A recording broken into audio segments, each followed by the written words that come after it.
at which point the gravity of the Earth will take over and pull them back home.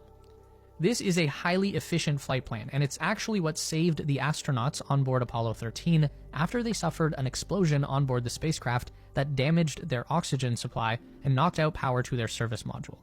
On this trajectory, it will take Artemis 2 another 4 days to reach the moon. During that time, the astronauts will be conducting a lot of experiments, mostly on themselves, to monitor the effects of a deep space environment on the human body. We didn't have wearable computers with biometric sensors back in the Apollo days, so there's a new opportunity to learn a lot about biology in space, particularly the effects of cosmic radiation, which is also why astronauts will be testing an emergency radiation shelter on their journey.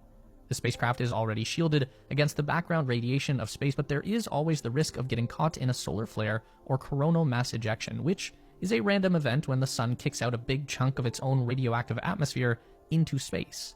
Now, it's very unlikely that one of those would hit the spacecraft while it's outside the protective atmosphere of the Earth, but there is a plan just in case. The crew will practice moving into a storage area below the floor of the main capsule space, where they'll be surrounded with bags of food and other supplies. The idea is that this will provide extra shielding in case of a solar event. When Artemis 2 finally reaches the moon on day 6 of the mission, they are going to approach from a very wide arc and make their closest pass over the far side of the moon, coming within about 10,000 kilometers of the surface. That's actually much further out than any of the Apollo missions. They were down at just over 100 kilometers. So the big difference now is that we'll be able to see the moon from a much wider perspective. The crew will see more of the lunar surface than any other person before. And using modern technology, they can still zoom in with telephoto lenses and high-resolution sensors to see all of the close details as well. Unfortunately, their time with the moon will only last a few hours. Just as quickly as they arrive, they'll continue that loop and begin the return journey to Earth, which will take another 4 days. That leaves just one final action, the most dangerous point in the entire mission: re-entry. As Orion barrels towards the Earth, the propulsion system is going to perform one final adjustment to put the spacecraft on an angle that will impact the Earth's atmosphere. Then the service module will separate from the capsule, and integrity will flip around to point its heat shield down towards the surface.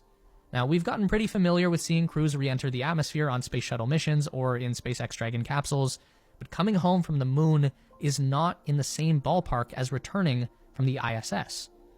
Artemis 2 will be traveling much faster, over 40,000 kilometers per hour, and the heat that their capsule will experience tops out at over 2,760 degrees Celsius. This is why NASA did their first test on Artemis 1 without any people on board.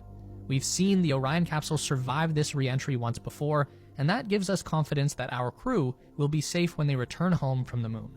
Although the word safe is relative when it comes to human spaceflight. Anything involving rockets and traveling beyond the protective atmosphere of the Earth is going to be inherently dangerous. There is no way around that. But if everything goes according to plan, the Integrity capsule will splash down in the Pacific Ocean about 50 nautical miles off the coast of San Diego, California. That is where a combined team of the US Navy, Air Force, and NASA will be waiting to recover the crew and capsule. This will be a historic moment, not just for NASA, but for human spaceflight on a global scale. It's a small reminder of our true capability as explorers. Because of course, people have walked on the surface of the moon. They did that a long time ago, and that's not what Artemis 2 is trying to be. It's not about a rush to plant a new flag. It's the beginning of a new chapter in human exploration of outer space. So we are on the verge of something amazing right now, but we still have so much more to come.